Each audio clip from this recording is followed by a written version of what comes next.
Ladies and gentlemen, welcome to the Rogers Kakasungura YouTube channel. I have a Facebook page. Those people who are on Facebook, just go to Facebook, search Rogers Kakasungura, and then follow that page and like. We need 10,000 followers, and God will bless you. Back to the Kenyan politics, and as usual, I will be mixing Swahili and English. If you're watching this video, take your 2 seconds, click the subscribe button, and of course, remember to turn on that notification bell. Since yesterday, I have seen the Kenya Kwanza followers celebrating that the Ruto administration has exposed the standard gauge railway agreement done between the government of Kenya and the Chinese government. There are things I want to put straight on this platform. I fail to understand why a government decides to leak its own documents. But then I'm going to tell you the reason why Kipchumba Murkomen was forced to do so. Murkomen is the new cabinet secretary for transport. And yesterday, on his Twitter handle, he blasted that he has exposed the SGR agreement. And I want to quote what he posted. As I promised, I have released the SGR agreements to the people of Kenya. I have given a copy to the majority leaders, Kimani Ichung'wah and Aaron Cheruiyot, for them to table in the respective houses of parliament. I have also shared a copy with the media. Now listen, Kenyans. Kuna vitu zingine tunabebwa kama watoto. I can simply say so. And for a sober Kenyan who thinks beyond his nose is able to tell the intention behind the leaking of these agreements. And of course, whatever they leaked is just a financial agreement. They have not given us the whole agreement. And of course, government will never dare to do that. You know the reasons why. What Murkomen has given us is only a section of the agreement, that is the financial part of it. Now, people could be asking, the question I will be responding today is, why did William Ruto force Kipchumba Murkomen to release the documents? Kipchumba Murkomen cannot release such government documents without an approval from the president. So it means he has a full approval from William Ruto. That is why he posted those documents. Aliuliza Ruto, hii kitu nitoe? Ruto akamwambia ungekuwa ushatoa jana. So he released.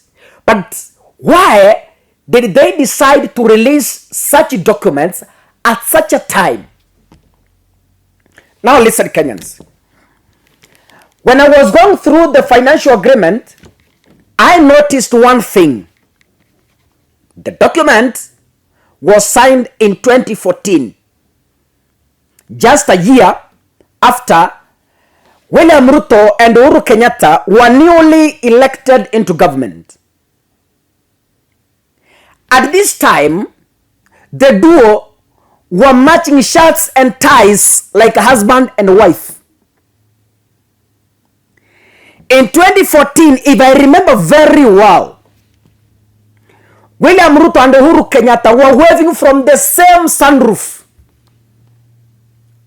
The same red tie, the same white shirt, the same hairstyle, and the same trouser. 2014. That is when the purported exposed agreement was signed. What does this tell you? When a man and wife are in love, or their love is still strong, when they do something in a family, they must sit on a table and discuss. Bwana nasema, bibi yangu, nataka kwenda kuchukua loan, tununue shamba hekari 3. Bibi anasema, ndio, nimekubali, tuende tubebe loan, tununue shamba. They agree. I want to, it's not a matter of thinking, it's a reality. When the agreement was being signed, William Ruto was among the people in government that initiated the idea. Because at this time, the two were madly in love. Umewaiona bibi na bwana ambao wanapima kitenge? Hiyo mapenzi imeshika kama super glue.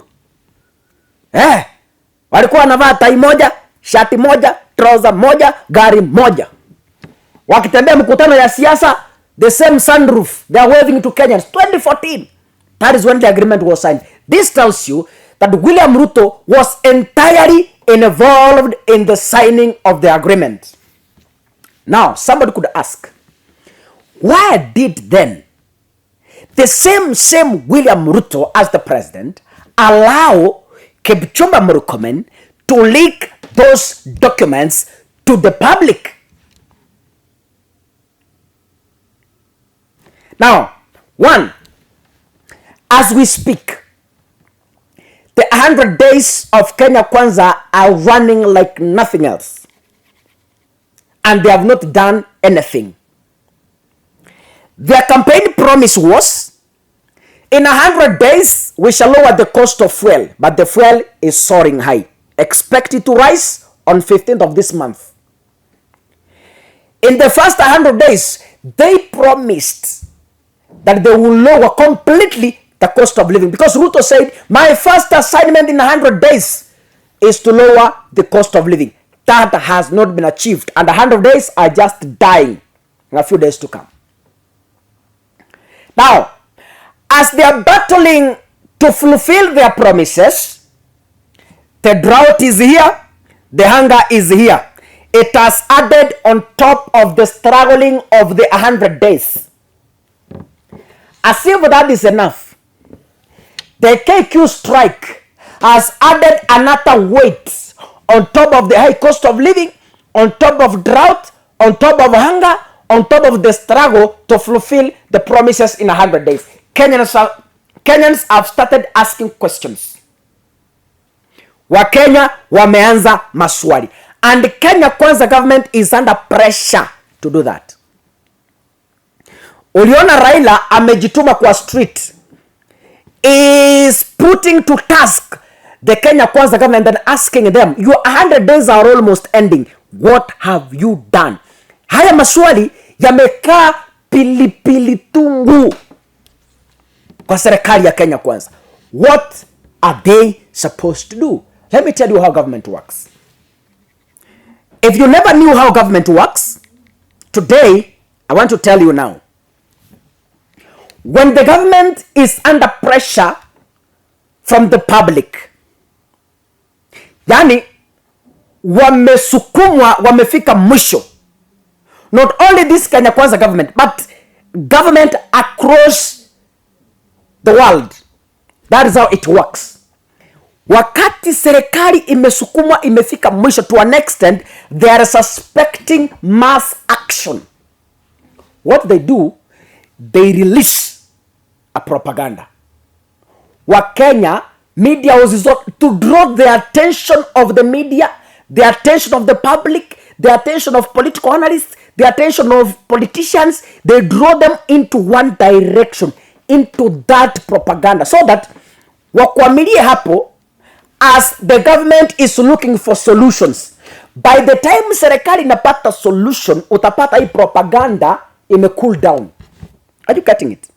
So, exposing the SGR documents is not that these people are exposing the Uhuru regime.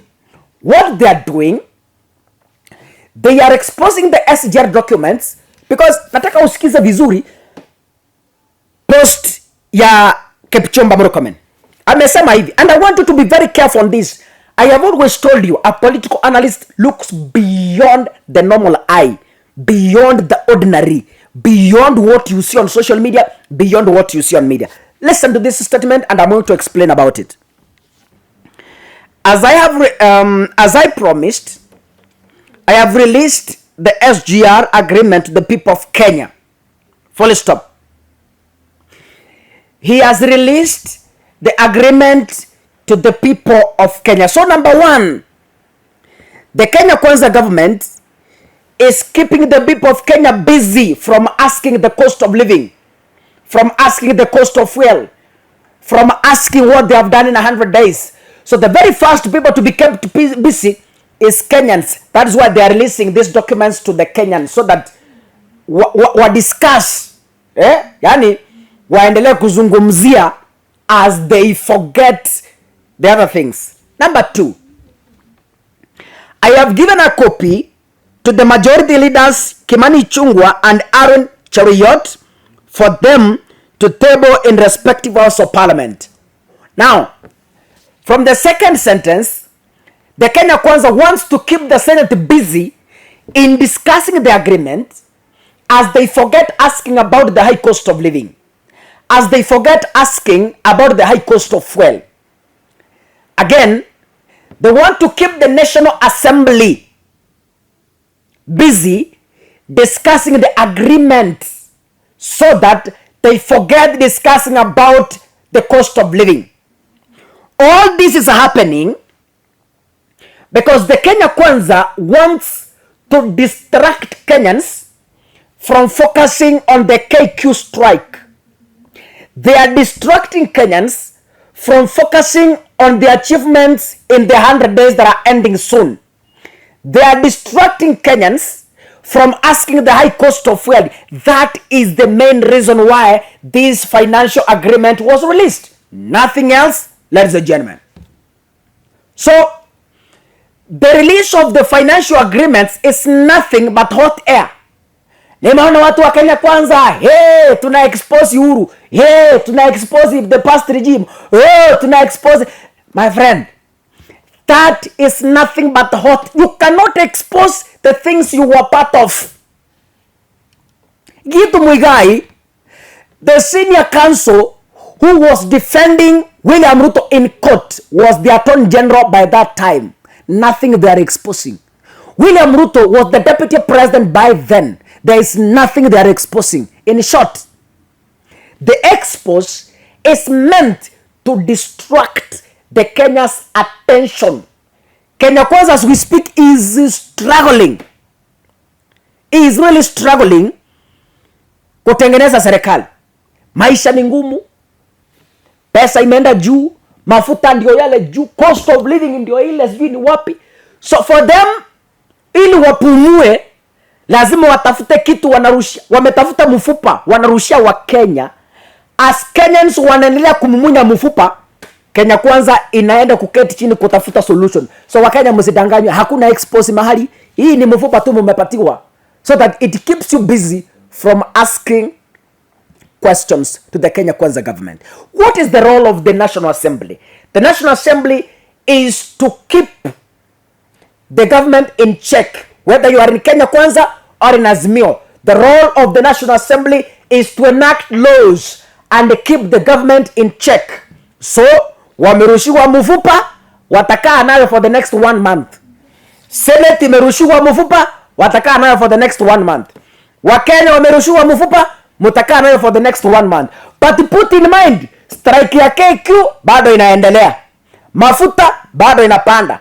Unga bado inapanda. The cost of living bado inapanda. Na 100 days za Kenya Kwanza ndio hizo kwa mlango, ndio zile naziona pale zinaisha. Don't be deceived, don't be stupid to be lied to.